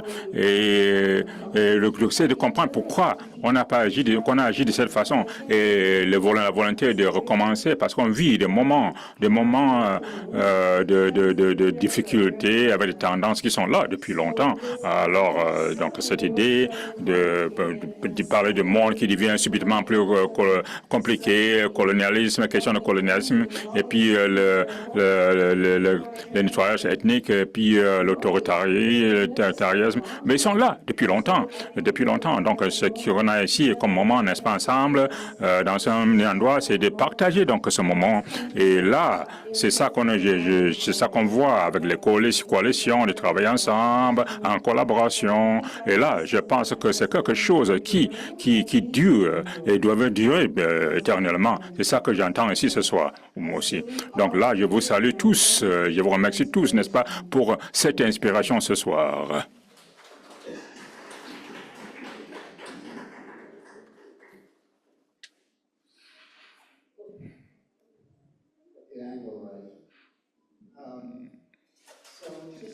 OK, bon, voilà une observation, un peu ce que j'ai entendu comme question, que j'ai entendu ailleurs aussi. C'est un peu sur... mais on m'a posé la question, n'est-ce pas, vous êtes optimiste ou pessimiste? C'est ça qu'on m'a posé comme question, vu tout ce qui se passe, quoi. Peut-être j'avais mal interprété la chose, mais peut-être voulu. Mais ma réponse à ce sujet était comme je suis ni l'un ni l'autre. Je me vois comme un activiste, quoi. Et là, c'est pas une question de pessimisme ou d'optimisme. Si on se retrouve dans tout ceci, ça nous mène donc l'action. Comme activiste, là. J'ai toujours senti que tout ce que je partage avec les autres activistes, c'est une question d'engager à l'action, agir. Et là, c'est ça qui est au cœur de notre solidarité. Et sur cela, il y a un point fort. Donc, peu importe la question, l'enjeu auquel on est attiré au niveau individuel, c'est l'action, la question d'agir qui nous attire, le changement qui nous attire. C'est ça que Brian avait dit. Donc, voici donc le thème qui qu'on voit de façon consistante. Ce n'est pas une question de dire que ce sont des moments qui ne nous surmènent pas ou quoi que ce soit, mais vu les autres commentaires qui ont été faits à ce sujet ce soir, cette séparation, ce sentiment de séparation, qui est donc quelque chose qui mène à la polarisation est là. Je pense que la question de résistance est de mettre à côté cela, mais pour moi, de mettre cela à côté, n'est-ce pas, dès le départ, et de dire que je ne vois pas, je ne perçois pas cela, et je me retrouve pas dans cette paragraphe. Mais je ne suis pas en désaccord, quoi, en tout ce qui a été dit ce soir, mais je pense que il faut avancer, n'est-ce pas, en solidarité, agir en solidarité. Et là, pas nécessairement, on n'a pas nécessairement besoin de savoir les résultats, parce que là, c'est une tendance d'Interpares, quoi, l'histoire d'Interpares.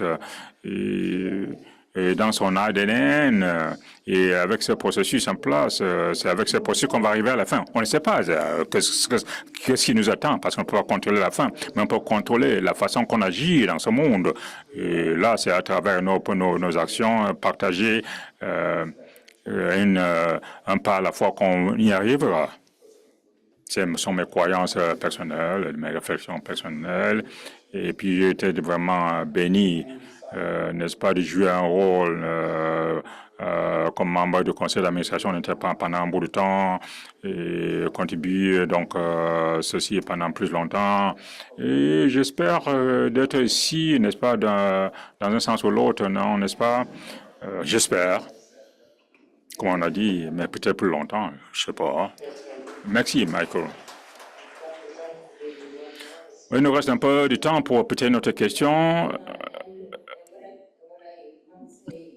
Ce que Mac dit, le changement perpétuel, ce que les gens disent, donc là, je suis surmené, n'est-ce pas, pour le moment. J'apprécie beaucoup l'historique, n'est-ce pas? Si je peux, n'est-ce pas, prendre le crédit pour cela, je suis vraiment prêt à le faire, content à le faire. Donc là, ma question est donc la suivante. Comment donc voir cette question, cette approche d'Interpares, la solidarité, l'humilité, la solidarité, comment donc apporter le tout à ce moment actuel qui est vraiment différent de tout, n'est-ce pas? Parce que là, vous voyez, il y a donc les fascistes qui se présentent comme je ne sais pas quoi. Et là, pour moi, en ce qui me concerne, la question que je poserai vise surtout les gens qui ont vécu des moments très difficiles, le dictateur, la répression et d'autres aussi ici présents. Mais comment? Ce sont vraiment des façons importantes de vivre. On a passé toutes nos vies, n'est-ce pas, pour essayer de réfléchir sur ces valeurs, dans la façon qu'on vit. Mais le moment qu'on vit actuellement est très différent, profondément différent par le passé. Donc, mais il y a des façons où c'est pas différent comme tel, mais ce qu'on voit depuis longtemps. Mais je crois que la question que je poserai, n'est-ce pas, c'est donc sur les qualités, comment est-ce qu'on apporte le tout de façon très importante, quoi, pour impacter le moment qu'on vit actuellement.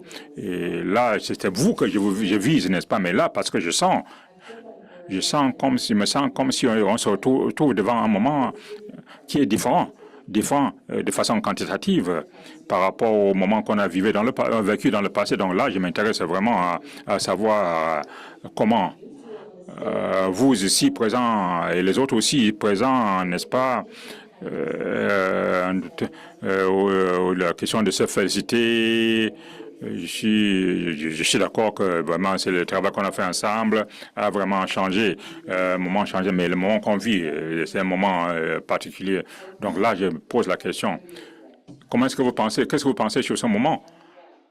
Les lacunes qui se retrouvent entre la constitution de solidarité internationale et ce qu'on fait, ce qui nous fait face. Donc, merci. Donc là, je regarde un peu l'heure et je sais que si on le fait, on va rester plus longtemps ensemble, mais si on sont à l'aise de le faire, eh bien, on va prendre le temps pour y réfléchir. Donc, Jen a posé la question à Mariam, aussi vous êtes à l'aise de répondre à cela, à la question de Jen, ben, c'est votre tour. Mais s'il y a d'autres aussi qui veulent offrir leur opinion, ben, et après cela, on verra comment, voir s'il y aura d'autres questions ou quoi que ce soit. Tu veux que je fasse les 10 prochaines minutes, parce qu'il faut que je m'en aille à 9 heures. Je voulais dire simplement que sa question est tellement pertinente que nous sommes dans un tournant décisif dans ce monde actuel où il y a beaucoup d'incertitudes. On ne sait pas où on va tellement. La solidarité est en train de partir, mais il faut qu'on se ressaisisse, sinon l'humanité va disparaître. Si on ne se ressaisit pas, sans solidarité, sans respect mutuel, sans la réduction ou la suppression des inégalités, ben, nous ne pourrons pas survivre. Hein. Ah oui, il faut se battre pour maintenir ces éléments que nous avons déjà construits, que nous avons déjà acquis. Sinon, l'incertitude est très profonde. Et nous, en Afrique, on est encore plus incertains parce que avec la domination que nous subissons, et même quand nous voulons nous exprimer pour essayer de reconquérir notre souveraineté, ça pose toujours problème. Nous sommes menacés de partout parce que nous voulons reconquérir notre souveraineté. Et quand je ramène ça au niveau mondial, c'est le même problème partout. Vous voyez qu'il y a des conflits partout, il y a trop de méchanceté, trop de violence, trop de crimes, c'est inquiétant. Il faut qu'on se batte. Nous, comme nous croyons à ces valeurs et que nous travaillons sur ces valeurs, il faut résister. Je reviens sur ce mot. Et comment résister, c'est toujours continuer à travailler et à contrer. Quoi qu'il en soit, ça va changer. Ils finiront, les auteurs de ces violences, de ces déstabilisations, vont accepter finalement de nous suivre. Parce que si nous aussi nous baissons le bras pour rentrer dans leur jeu, mais ce serait la catastrophe. Il faut qu'il y ait quand même un groupe, un noyau dur qui résiste et qui continue à partager ses valeurs, à agir pour que le monde se porte mieux. Ça paraît insignifiant, mais il faut continuer, nous ferons tâche d'huile. Et c'est un engagement fort qu'il faut avoir, c'est de la résilience qu'il faut avoir, et il faut continuer le travail, quoi qu'il en soit. Sinon, on ne s'en sortirait pas. On ne va pas regarder le monde s'effondrer comme ça. Non. Les générations futures vont avoir quoi de nous? Il faut que chacun se dise qu'il est là pour apporter quelque chose à cette humanité et que l'humanité doit bien se porter grâce à notre contribution. Moi, c'est comme ça que je raisonne. Il n'y a pas de petite action, même autour de soi, dans sa petite famille, dans le quartier, dans la communauté. Il faut poser des actes qui amènent les autres à réfléchir, à faire leur introspection et dire, voilà, moi, je dois faire comme cette personne qui est en train de travailler pour qu'il y ait plus de paix, d'amour, de solidarité et de co-création entre nous. Moi, je pense que c'est ça. Merci. Merci, Mariamé. Et Guy, can we have, Est-ce qu'on peut avoir une réaction après ça? Nous avons une limite de temps. Et, il va y avoir des remarques de conclusion et je suggère qu'on continue à parler entre nous après ça. Alors, une dernière réaction de Guy et après ça, on va demander à Sam de venir faire les remarques de conclusion. Alors, mon analyse politique, c'est en partie pratique et en partie optimiste. Je pense vraiment que nous sommes à un stage différent du capitalisme. Oh, c'est mon marxisme qui ressort. Oh. Le son, il y a un problème de son là.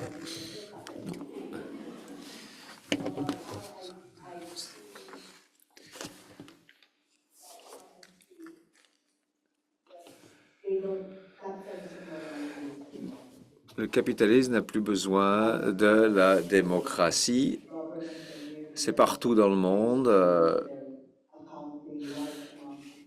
Les gouvernements font beaucoup de profits qui passent à travers différents centres et points focaux de l'exploitation capitaliste. Alors, ça c'était ce que j'aurais dit, ça fait 20 ans quand j'étais toujours maoïste. Mais la chose pratique, c'est que si on fait face à un capitalisme avec un visage vraiment, un vrai visage global, à cause de la révolution technologique, etc. Alors, qu'est-ce que doit être Interpares par rapport à la véritable solidarité internationale? Ça doit être quelque chose qui encourage. Il faut qu'on continue à faire ce qu'on fait, ce qu'on a vu jusqu'ici, et c'est très important. Mais c'est aussi important, c'est ce que j'ai dit plus tôt, nous devons travailler encore plus dur sur la solidarité parce que la concentration du pouvoir et de la richesse dans les mains des milliardaires nous donne cette opportunité formidable, si on est capable de le faire, d'être plus unis qu'on l'a jamais été au niveau global, écouter la terre et la terre-mère, comme on dit. Il faut faire ça de plus en plus, traverser les frontières. On me rappelle que dans toutes les nouvelles ères, à chaque fois que le monde change et qu'il y a des grands changements sociaux, il y a toujours eu des monstres. Et les générations avant nous ont toujours réussi à confronter ces monstres. Ce qui me ramène à mon point, il faut qu'on parle, il faut qu'on trouve des solutions et on sera capable de trouver des solutions ensemble.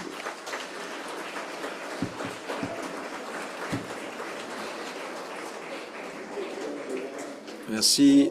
Alors, je vais demander à Sam de faire des remarques de conclure. Wow, quel bel partage. Donnons-nous une belle main d'applaudissements pour nos conférenciers et conférencières.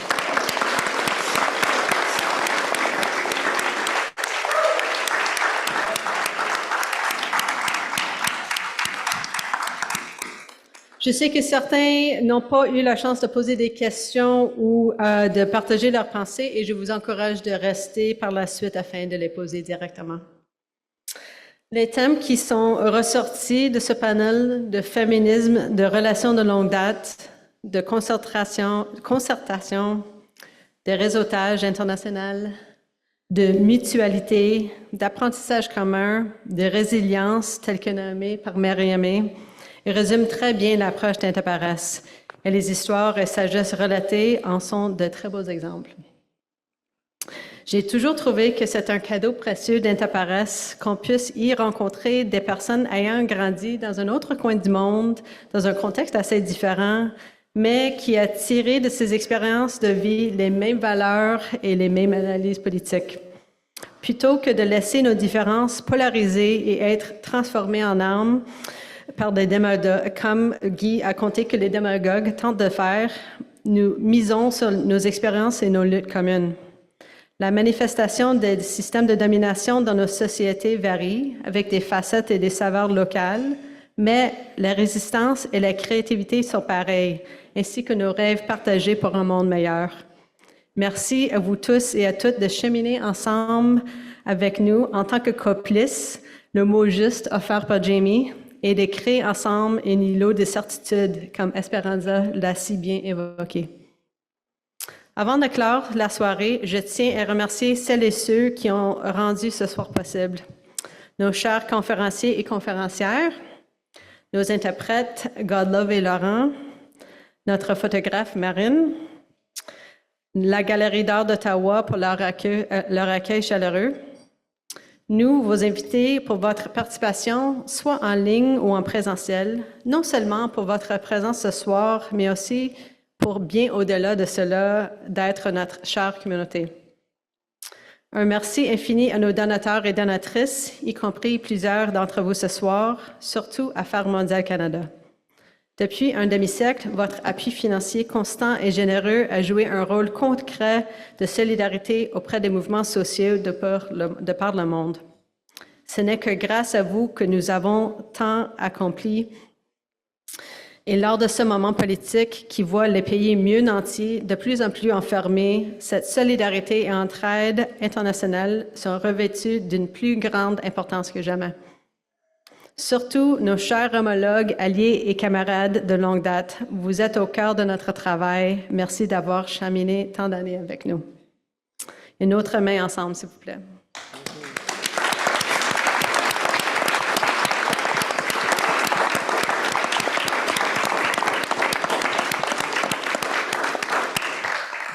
Et sur ça, je vous souhaite une excellente fin de soirée, mais j'espère que vous resterez pour prendre un verre avec nous. Merci.